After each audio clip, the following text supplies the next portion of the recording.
The Vectrex was released in the USA in 1982 by Milton Bradley, who were and still are better known as the board game makers MB Games. The machine was unique in that the console housed not only the mechanics of the game device, but also a stunning 9.5-inch monochrome vector display. Less than 30 games were made for the console before its demise in 1984, but the quality of the system lives on, with many new homebrew games developed. Game cartridges are entered into the slot on the right-hand side, but every machine came with a single built-in game, the Asteroids clone Mindstorm.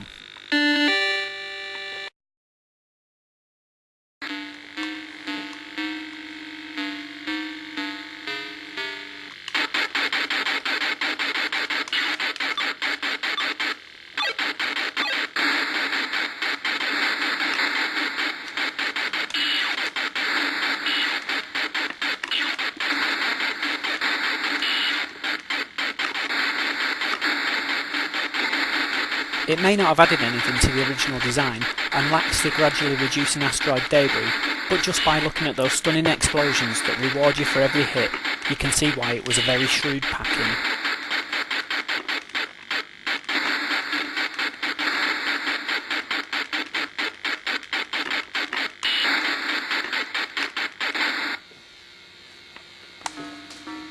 Due to their limited numbers, Vectrex games can be very expensive. So many, including myself, have invested in a multi-cart, or VecFlash option, that gives a number of games in one. This cart, for instance, includes all of the commercially released games, as well as a few homebrew titles. The downside, of course, being that the colourful screen overlays that came with the games are not present. This, however, is no big loss, and the games can be played perfectly well without.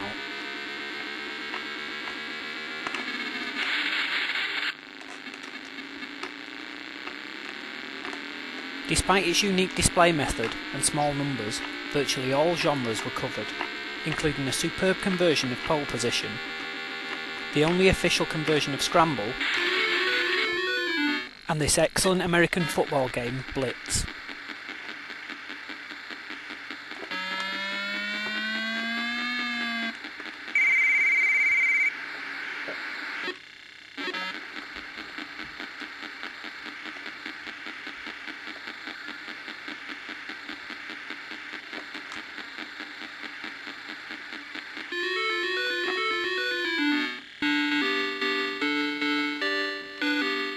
One of the most interesting, however, is this curious little Tour de France game.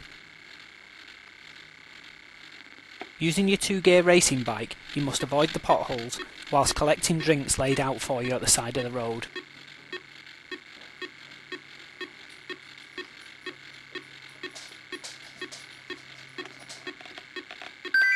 But of course the point of this feature is to show you my best in show game, Mr. Boston. A basic hack of the Pac-Man clone clean sweep, this game was never commercially released and was only ever given away free by Mr. Boston Breweries to its employees. With no explanation or backstory given on my multicart, I can only assume that the point of the game is to navigate around the pub, taking sips on your pint and avoiding the local drunks. Obviously, the more you drink, the fuller your bladder, so at regular intervals you'll need to make your way to the labs and relieve yourself. In each corner of the pub, you'll also find a pint of Stella. Downing this gives you temporary super strength where you can biff the drunks and continue drinking without the need for a loo break.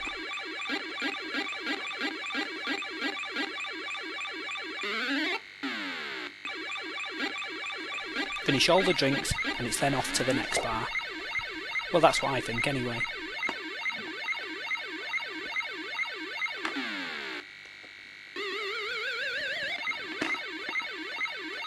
The game's an excellent enhancement to the standard Pac-Man formula, and yet another reason why all gamers should own one of these stunning machines.